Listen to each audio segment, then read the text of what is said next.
हम एक्सेल को सीखेंगे। चलिए हम एक्सेल बिना समय गवाए हुए सबसे पहले हम क्या करेंगे, एक्सेल खोलेंगे। एक्सेल को खोलने के लिए या फिर किसी भी प्रोग्राम को खोलने के लिए विंडोज बटन पर क्लिक करके सिंपल आपको जो भी प्रोग्राम आपको खोलना है उसे क्या करेंगे, टाइप कर देना है। जैसे ही टाइप करेंगे तो आपको, अगर आपके सिस्टम में वो प्रोग्राम इंस्टॉल है तो वो प्रोग्राम आपके स्क्रीन पर दिखाई देने लगेगा, और जब दिखाई देगा तो उस हिसाब से आपको उस प्रोग्राम पर क्लिक करना है। जैसे ही आप क्लिक करेंगे तो वो प्रोग्राम आपके सामने खुलकर आ जाएगा। ये एक्सेल है, ये एक्सेल खुलकर हमारे सामने आया है। एक बातें मैं बता देना चाहता हूं कि एक्सेल जो खुला है, ये एक्सेल का जो, इसे हम होम स्क्रीन बोल सकते हैं या फिर इसे हम फर्स्ट स्क्रीन बोल सकते हैं, जिसमें आपको इस तरीका से कुछ बना हुआ दिखाई देगा। ये पहले से कुछ क्रिएटेड, पहले ही मैं थोड़ा कुछ बता देता हूं। ये पहले से क्रिएटेड कुछ एक्सेल सीट है जो कि पहले से डायग्राम बना कर रखा है। आप चाहें तो अपने हिसाब से इसमें डायग्राम को चुन सकते हैं। यहाँ बहुत सारा टेम्पलेट पहले से क्रिएटेड है, बिजनेस के लिए अलग, प्रपोजल के लिए, पर्सनल के लिए अलग। तो इस तरीके से बहुत सारा टैब आपको बना हुआ देखिए मिलेगा। इधर भी बहुत सारा कैटेगरी है, उस हिसाब से यहाँ पर एक्सेल सीट पहले से तैयार किया हुआ रहता है एक नमूने के तौर पर। और उसके बाद आप जैसे ही आप उस पर क्लिक करके जाते हैं तो आप जैसे ही क्लिक करेंगे तो आपको मिलेगा कि इस पर जैसे ही आप क्लिक करेंगे तो आप बाहर में जाकर फिर अंदर जाकर एडिट कर सकते हैं। जैसे इसको अगर ले लेते हैं तो हम अंदर जाकर एडिट कर सकते हैं। तो ये सब चीज़ें हैं। तो और किसी दूसरे वीडियो में इन सब चीज़ों के बारे में मैं और विस्तार से बताऊंगा। आगे हम काम करते हैं। तो एक्सेल के पेज यानी एक्सेल के अंदर जाने के लिए सबसे पहले हमें ब्लैंक वर्कबुक पर क्लिक करना होगा। अर्थात हम यहाँ पर कह सकते हैं कि एक्सेल के पेज को हम ब्लैंक वर्कबुक के नाम से जानते हैं। ये चीजें याद रखना है। एक्सेल के पेज को हम बहुत चीजें के नाम से जानते हैं। जैसे लोगों के नाम तो पर्सनल होता है, लेकिन कुछ लोग है ना, मतलब उसको उसके काम से भी उसे पुकारते हैं। तो ऐसे ही प्रोग्राम के साथ भी होता है। प्रोग्राम में जिस हिसाब से प्रोग्राम काम करता है उस हिसाब से लोग उसका नाम भी दे देते हैं। लेकिन एक्सेल के पेज का सही नाम क्या है, ये अगर किताबी नाम अगर बोला जाए, एक ऑफिशियल नेम है, तो एक्सेल के पेज को हम ब्लैंक वर्कबुक के नाम से जानते हैं। तो यहाँ हम जैसे ही क्लिक करेंगे तो एक्सेल के अंदर प्रवेश कर जाएंगे। जब एक्सेल के अंदर हम प्रवेश करेंगे तो आप देखिएगा कि यहाँ कुछ इस तरीका से कॉलम और रो के साथ में आपके सामने ये पेज दिखाई देगा। तो इस पेज को हम कहते क्या है, ये सीट कहलाता है, ये एक्सेल सीट कहलाता है। तो कोई शॉर्ट में इसे सीट भी कह देता है, इसे कोई लॉन्ग में एक्सेल सीट के नाम से भी जानता है। तो ये एक्सेल सीट के बारे में थोड़ा सा हम विस्तार से समझ लेते हैं। अब एक्सेल सीट को समझने के लिए थोड़ा सा हम कुछ और चीजें देखेंगे। तो यहाँ देखेंगे, पहले ऊपर देखिए ABCD इस तरीके से आपको बहुत दूर तक ले जाता है और अंत तक जाएगा, एकदम ZA तक जाता है। तो ऐसा होकर क्लियर करेगा। इधर 1 2 से आपका अनंत तक चला जाएगा। एक बहुत ज़्यादा सीमा, अनंत तक तो नहीं, एक लिमिटेशन है, लेकिन बहुत ज़्यादा लिमिटेशन है ना, कि आप वहाँ तक जा भी नहीं पाओगे। तो हम यहाँ पर एक्सेल के पेज के बारे में पहले समझ लेते हैं। ये जो वर्टिकल जो आप देख रहे हैं, प्रोटेक्ट जो आप देख रहे हैं, ये हमारा कॉलम कहलाता है। ये क्या कहलाता है, कॉलम। ये भाग जो हो गया हमारा, ये कॉलम भाग हो गया। जो अब ये दूसरा भाग जो आप देख रहे हैं, इस तरीका का भाग जो है, ये हमारा रो कहलाएगा। ये कहलाएगा, ये हमारा रो कहलाता है। और एक घर इन रो और कॉलमों के बीच, ये यानी कहने का मतलब है कि इन दोनों के मिलने से जो घर बनता है, इन दोनों को मिलने से जो घर बनता है उसे हम एक घर को क्या कहते हैं, सेल कहते हैं। यानी इस एक घर को हम सेल कहते हैं। अब देखिए स्पष्ट हो रहा है, इधर के भाग को हम कॉलम कहते हैं, इधर के भाग को हम रो कहते हैं, और ये एक घर को हम सेल कहते हैं। इस बात का ख्याल रखना है। ये तो हम पहला समझ लिए, रो कॉलम को हम समझ लिए हैं। अब हम आगे थोड़ा सा बढ़ते हैं। अब ऊपर की भाग को देखेंगे हम थोड़ा ऊपर। पहले पूरा स्क्रीन के यानी एक्सेल के सबसे पहले जो पेज है, एक्सेल के जो होम स्क्रीन है, इसे हम होम स्क्रीन बोलते हैं। होम स्क्रीन को सही तरीके से समझना जरूरी होता है किसी भी प्रोग्राम को। अगर हम इस होम स्क्रीन को सही तरीके से नहीं समझेंगे तो हम काम ही नहीं कर पाएंगे, है ना। तो हम इस होम स्क्रीन को समझते हैं। सबसे पहले ये भाग जो देख लेते हैं, आज पूरा एक्सेल इस ट्यूटोरियल में हम खत्म कर देंगे, है ना। बाकी धीरे धीरे काम करने के लिए हम बताते रहेंगे, तो समझना है सही तरीके से। तो ये ऊपर के भाग को हम टाइटल बार बोलते हैं। क्या बोलते हैं, टाइटल बार बोलते हैं। यहाँ लेफ्ट साइड में देखिएगा तो एक्सेल का आइकन दिखाई देगा और राइट साइड में देखिएगा तो आपको 5 आइकन दिखाई देगा।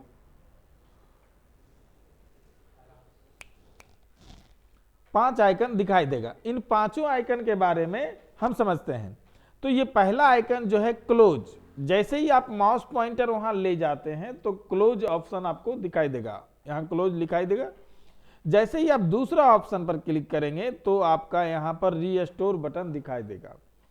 तीसरा ऑप्शन पर आप क्लिक करेंगे, ले जाएंगे, क्लिक नहीं करना है, माउस कर्सर को पॉइंटर को सिर्फ ले जाना है, तो क्या होगा, मिनिमाइज, है ना, क्या हो जाएगा, मिनिमाइज। और ये ऑप्शन पर आप ले जाएंगे तो देखिए कोई भी नाम आपके सामने नहीं दिखाई दे रहा है ना। तो आपको हम इसके बारे में बताएंगे। 5वां ऑप्शन जब हम देखेंगे, 5वां ऑप्शन जो है हमारा हेल्प का है। क्या है, हेल्प का है। तो ये टाइटल बार हमारा इस तरीका से क्लियर होता है। लेकिन इसके बीच में आप देखेंगे, ये देखिए book 1 Excel product activation fail, यानी एक्सेल का लाइसेंस फेल हो गया, इस कारण से ऐसा यहां लिख रहा है। लेकिन अगर एक्सेल का लाइसेंस फेल नहीं रहेगा तो ये नहीं लिखेगा, लेकिन बुक 1 और एक्सेल लिखा हुआ नजर आएगा। लेकिन जैसे ही हम फाइल को सेव करते हैं, जैसे ही हम फाइल को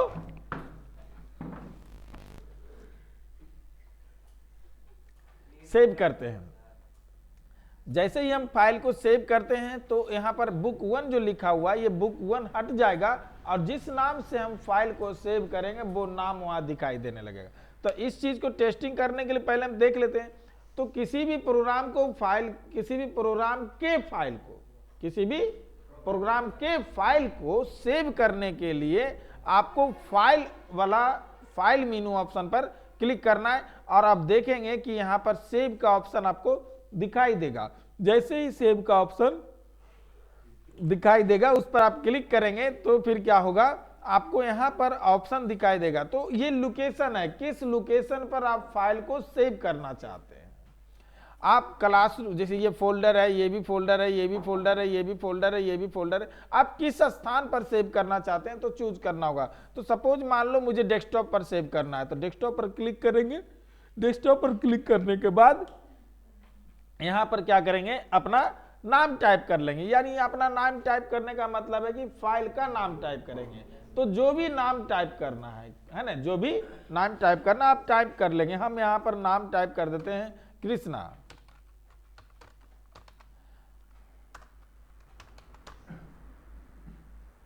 कृष्ण राम कर दिए है ना, कृष्ण राम कर दिए हैं। तो यहां पर क्या हुआ, सेव कर देते, क्या कर दिए, सेव कर दिए। तो इस हिसाब से हमारा फाइल क्या हुआ, सेव हो गया। और जहां पर बुक 1 लिख रहा था वहां पर फाइल का नाम आ गया। क्या आ गया, नाम आ गया है। तो अब देखते हैं तो क्या हो गया, तो यहां पर अब ये एक्सेल का नाम आ गया। जैसे अभी यहां पर बुक 1 लिख रहा था, अब क्या लिख रहा है, फाइल का नाम लिख रहा है। तो अब यहां पर तो ये समझ गए। अब नीचे की भाग को देखते हैं।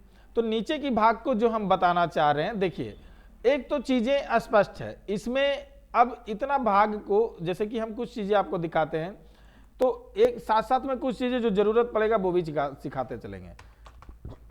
मोबाइल में जिस तरह से आप स्क्रीनशॉट लेते हैं, ठीक उसी तरह से कंप्यूटर में भी आप स्क्रीनशॉट ले सकते हैं। तो उसके लिए कौन सा टूल्स का यूज करना है, स्निपिंग टूल का यूज करना है। जैसे ही आप इस पर क्लिक करेंगे तो एक डायलॉग बॉक्स आपके सामने आएगा और यहाँ मोड देख लेंगे। रेक्टेंगल मोड को हम क्लिक कर लिए और यहाँ न्यू पर क्लिक कर लेते हैं।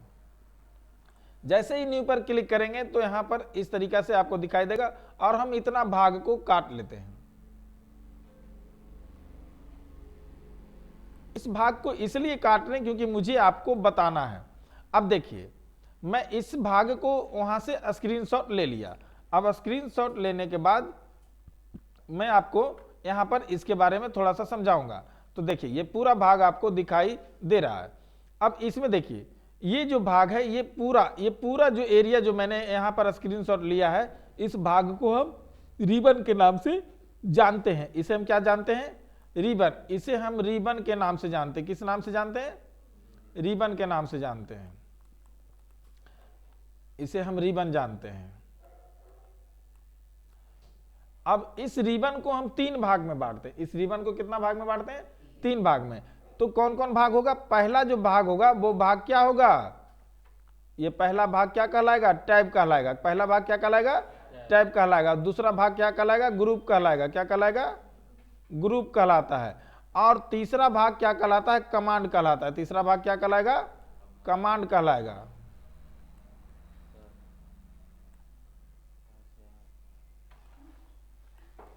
तीसरा भाग कमांड कहलाएगा। तो इस तरीका से हम रिबन को 3 भाग में बांटते हैं। कितना भाग में बांटते हैं? 3 भाग में बांटते हैं। तो इन सभी भागों के बारे में हम यहां पर बात करते हैं।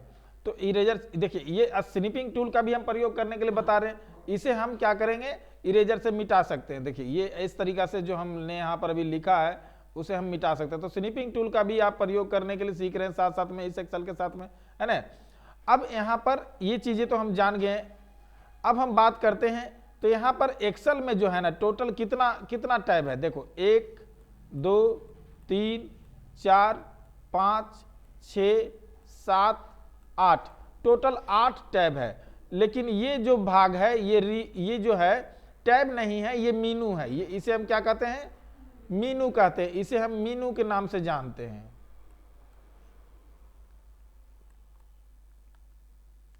ये हमारा मीनू कहलाता है। लेकिन ये सब क्या कहलाएगा हमारा? ये जो इतना भाग हम जो दिखाएं ये क्या कहलाएगा? टैब कहलाएगा। क्या कहलाएगा? टैब कहलाएगा। देखिए बहुत सुंदर से हम आपको बता रहे। वीडियो जो है ना लास्ट तक एकदम देखिएगा।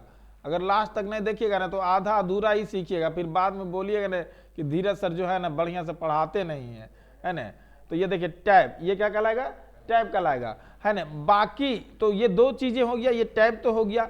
अब दूसरा ग्रुप कौन है? तो देखिए ये जो चीजें है ना, ये देखिए यहां से लेकर ये जो भाग है ये जो है ना ग्रुप कहलाएगा। देखिए एक ग्रुप हो गया, इधर देखिए 2 ग्रुप हो गया, ये दूसरा ग्रुप हो गया यहां तक, फिर यहां से फिर चलेगा, ये देखिए तीसरा ग्रुप हो गया, है ना। और एक ग्रुप और है यहाँ देखिए ये चौथा ग्रुप हो गया, यहाँ देखिए ये 5वां ग्रुप हो गया, और ये देखिए 6ठा ग्रुप हो गया, और एक यहाँ ग्रुप हो गया 7वां ग्रुप। यानी टोटल जो है होम टैब में कितना ग्रुप हो गया? 7 ग्रुप हो गया। तो आप लोग को पता चल गया कि होम टैब में कितना ग्रुप है। और ग्रुप किसे कहते हैं ये भी पता चल गया, टैब किसे कहते हैं पता ये भी चल गया, है ना। अब बात करना है कमांड किसे कहते हैं ना। क्या कमांड किसे कहते हैं? तो अब देखिए फिर से मैं आपको बता रहा हूं, ये जो भाग है देखिए, ये देखिए यहां कलर करके आपको दिखा रहे हैं। ये जो है ये क्या है? इतना जो कहलाएगा ये क्या हो गया? ये हमारा क्या होगा? टैब होगा। क्या होगा? सॉरी क्या होगा? ग्रुप होगा। क्या होगा? ग्रुप होगा। लेकिन ये जो भाग है ये क्या कहलाएगा? ये टैब कहलाएगा। ये क्या कहलाएगा? टैब कहलाएगा। लेकिन चीजें यहां ही समाप्त नहीं होती है। अब यहां पर ग्रुप कौन है? तो ग्रुप ये हो गया, ये तो हम समझ गए कि ग्रुप हो गया। और टैब कौन है? ये भी हम समझ गए, ये सब हमारा क्या है?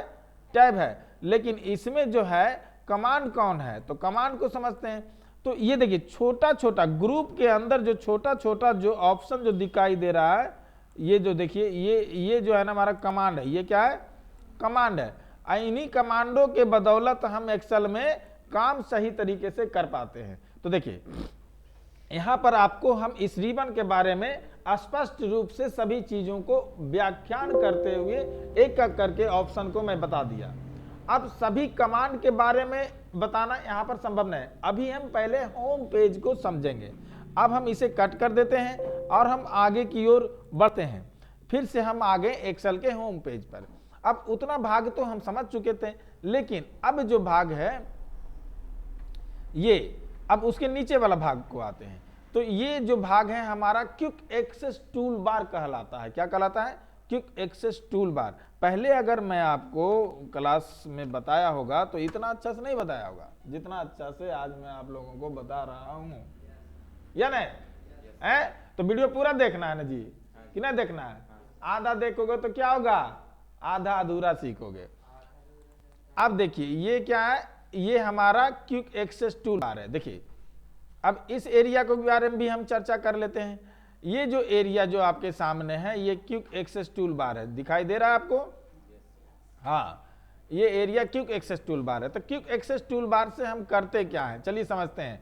Actually quick access tool bar ribbon के ऊपर या रिबन के नीचे रहता है, इसका स्थान यही है। या तो देखिए अभी कहाँ है, रिबन के नीचे है, लेकिन हम चाहते हैं कि नहीं रिबन के ऊपर में रहे, तो उसके लिए क्या करना होगा, ड्रॉप डाउन मेनू पर क्लिक करेंगे और यहाँ शो एबव द रिबन पर क्लिक करेंगे तो वहां देखिए ऊपर चला गया, चला गया, ये ऊपर चला गया। इसे नीचे लाना है तो फिर से शो बिलो द रिबन पर क्लिक करेंगे, ये नीचे आ जाएगा। तो इस तरीका से आपका show the above, show the ribbon, show the above, show the ribbon करोगे तो क्या होगा, रिबन के ऊपर क्विक एक्सेस टूल बार और रिबन के नीचे क्विक एक्सेस टूल बार, ऐसा होगा। अब इसका काम क्या है, हाँ रिबन कौन है, अभी आपको वीडियो में मैंने बताया कि ये जो भाग है, आपको ये जो इतना जो एरिया है, ये जो एरिया है ये रिबन है, इतना एरिया को हम क्या कहते हैं, रिबन के नाम से जानते हैं, ठीक है। ये हमारा एरिया क्या है, रिबन है, तो इसी के ऊपर रहेगा या तो नीचे रहेगा। अब क्विक एक्सेस टूल बार को थोड़ा सा हम क्लियर करते जाते हैं। तो यहाँ देखिए ये ऑप्शन का नाम है, जैसे ही न्यू पर क्लिक करेंगे तो यहाँ क्विक एक्सेस टूल बार में हमारा टूल्स जो है ऐड होते जा रहा है, आप देख रहे होंगे और आपको दिखाई भी पड़ रहा होगा कि उसमें कुछ ऑप्शन ऐड होते जा रहा है। तो इससे फायदा क्या होता है, यानी क्विक, क्विक का मतलब है कि जल्दी, हरियप है ना, जैसे हरियप शब्द समझ में आ रहा है वैसे ही जल्दी शब्द समझ में भी आ रहा होगा, यानी कोई भी काम को बहुत जल्दी करने के लिए क्विक एक्सेस टूल बार का प्रयोग करते हैं। इसमें जो जरूरत, जो बार बार टूल्स का जरूरत पड़ता है उस टूल्स को हम क्या करते हैं, इसमें ऐड कर देते हैं।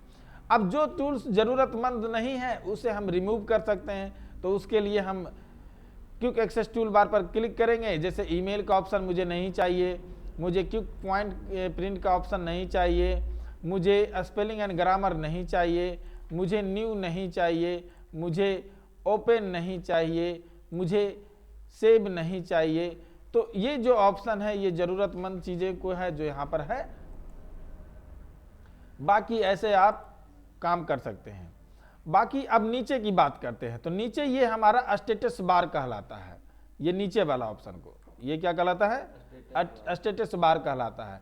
याद रखिए स्टेटस बार के राइट साइड में हमारा जूम इन और जूम आउट का ऑप्शन होता है। देखिए पेज यहाँ पर जूम हो रहा है, जूम हो रहा है, पेज जूम आउट करना है, जूम इन करना है, आप यहाँ से कर सकते हैं। इसे आप प्लस माइनस पर भी क्लिक करके कर सकते हैं, या तो आप इसे पकड़कर डायरेक्ट उठाकर ऊपर नीचे कर सकते हैं। तो इस तरीका से आपका पेज जूम और जूम इन होगा। और यहाँ तीन ऑप्शन जो आपको दिखाई दे रहा होगा, ये नॉर्मल पेज के लिए दिखा रहा है, ये पेज लेआउट मोड में चला जाएगा और ये पेज ब्रेक प्रीव्यू दिखाएगा। तो हम थोड़ा सा करके देख लेते हैं। ये देखिए ये पेज ब्रेक प्रीव्यू है, और इसे अगर हम पेज लेआउट मोड में आ गया, ये देखिए पेज लेआउट मोड में आ गया, और इस पर हम क्लिक करेंगे तो ये नॉर्मल मोड में दिखाई देगा। अब हम यहाँ पर बात करते हैं इसका, तो ये हमारा स्क्रॉल बार है, स्क्रॉल बार हमारा ये वर्टिकल है और ये हमारा हॉरिजॉन्टल है ना। तो आप देख रहे होंगे इस तरीका से पेज को दाएं बाएं करने के लिए, ऊपर नीचे करने के लिए हम स्क्रॉल बार का ऑप्शन का यूज करते हैं, है ना। कौन सा ऑप्शन, तो अब क्या है कि हम इन सभी चीज़ों को समझ गए हैं। अब हम थोड़ा सा और आगे बढ़ते हैं। ये देखिए सीट 1, यहाँ पर आप देख रहे होंगे सीट 1 लिखा हुआ है। क्या लिखा हुआ है, सीट 1। अगर इस सीट 1 यानी एक सीट है, यहाँ जैसे ही प्लस पर क्लिक करेंगे 2 हो जाएगा, जैसे ही क्लिक करेंगे 3 4, आप जितना सीट चाहते हैं उतना, यानी एक फाइल में बहुत सारे पेज लेने के लिए यहाँ पर पेज नहीं बोलकर हम यहाँ पर सीट बोलते हैं। क्या बोलते हैं, सीट बोलते हैं।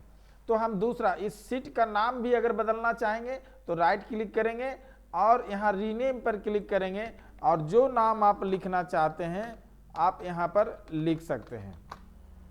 हम यहाँ इंट्रोडक्शन लिख दिए, और दूसरा सीट में अगर नाम लिखना चाहते हैं तो राइट क्लिक करेंगे और रीनेम में जाएंगे और यहाँ पर टेबल लिख देंगे, टेबल लिख दिए, है ना। हम टेबल 1 कर देते हैं, तो यहाँ सीट का नाम भी दे दिए। तो टेबल 1 में जो हम आपको बताए हैं, क्या बताने वाले हैं उसको हम देख लेते हैं पहले, है ना। तो लेकिन दूसरा काम हम बताते हैं, इसका टेबल 2 नाम देते हैं, लेकिन अभी तो हम राइट क्लिक करके रीनेम लिख रहे थे।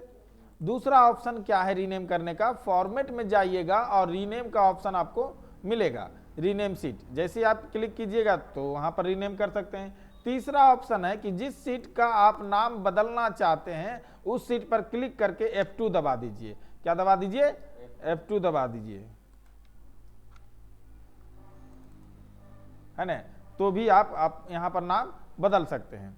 तो ये तीन तरीका हो गया।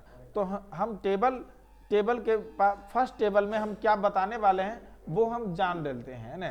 तो यहाँ पर एक हेडिंग अगर देना हो, सपोज मान लेते हैं यहाँ पर एक हेडिंग देना है, तो इतना जगह को ये जो सेल है इस सेल को, इन सभी सेलों को एक सेल में बदलना है तो क्या करना होगा?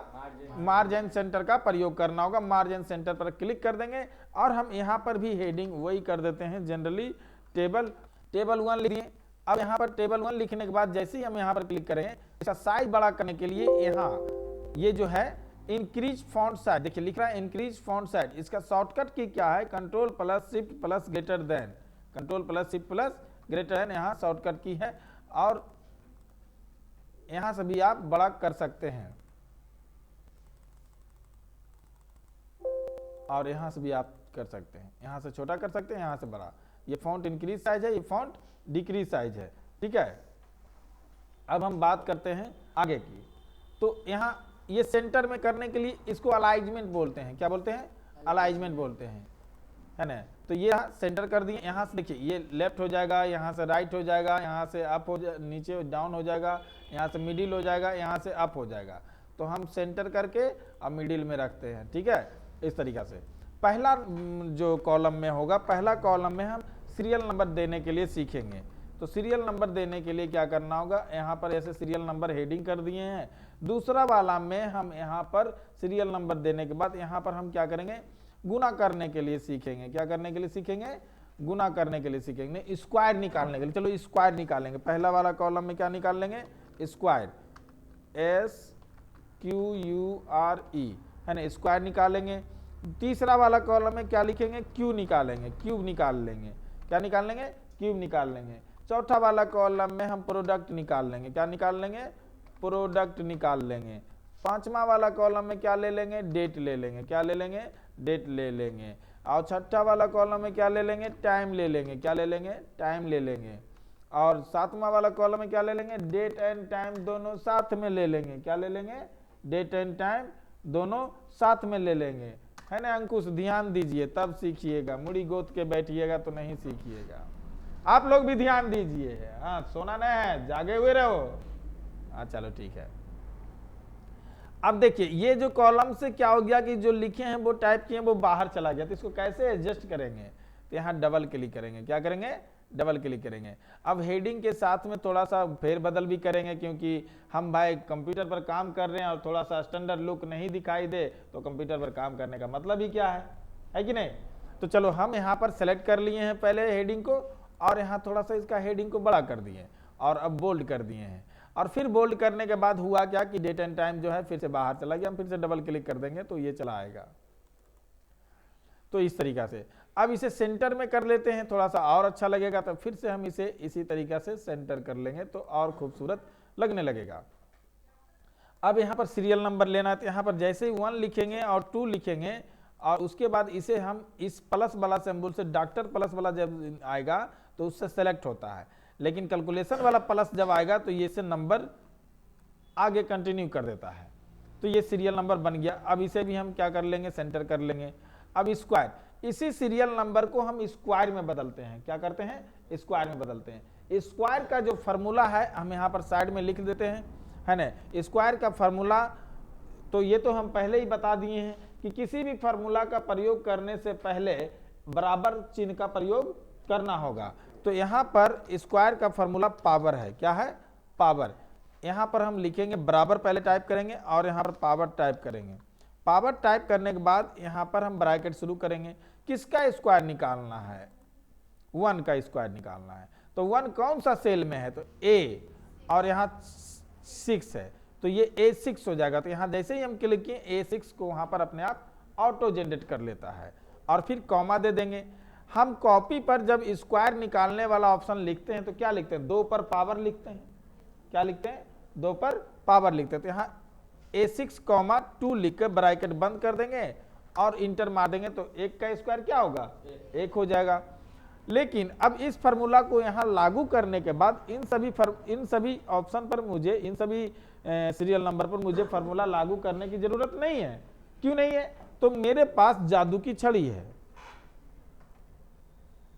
अब सभी का स्क्वायर एक ही बार में वे सबको निकाल कर दे दिया।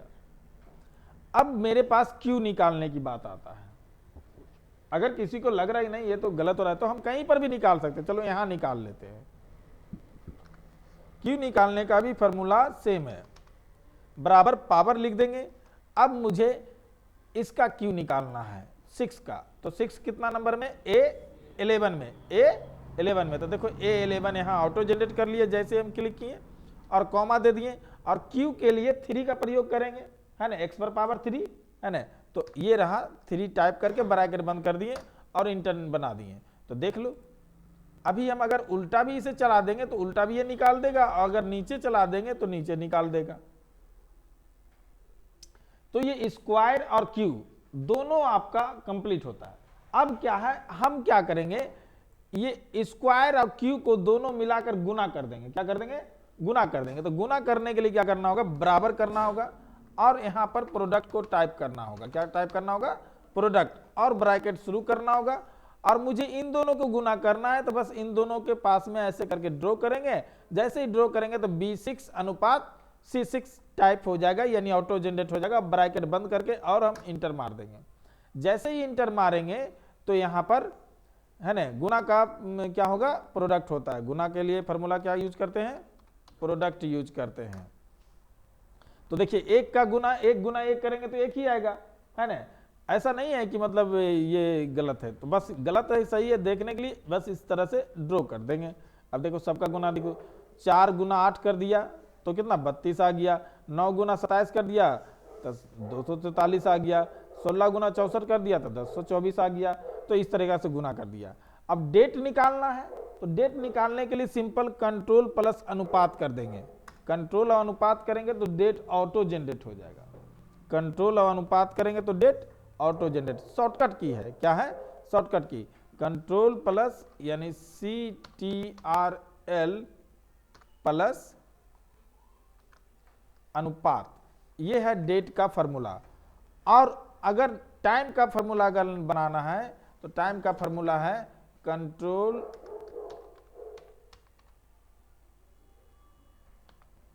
प्लस शिफ्ट प्लस अनुपात। तो ये हो गया आपका टाइम का। तो टाइम को भी देख लेते हैं। कंट्रोल शिफ्ट अनुपात कर दिए, इंटर मार दिए, टाइम आ गया।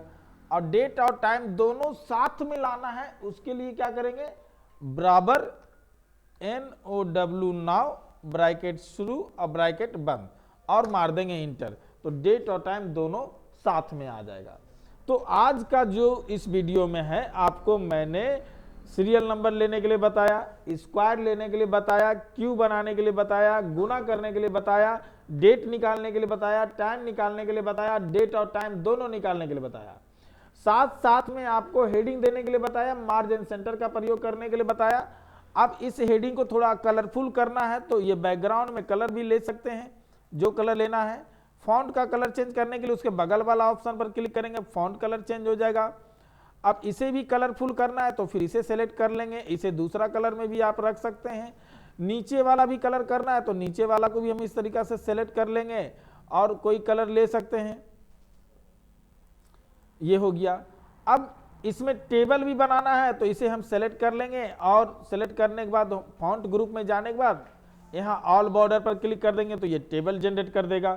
तो इस तरीका से प्रोफेशनल वर्क इसी तरीका से होता है। अगर कभी भी आपको कंप्यूटर पर काम करने के लिए एक्सेल में टेबल बनाने की जरूरत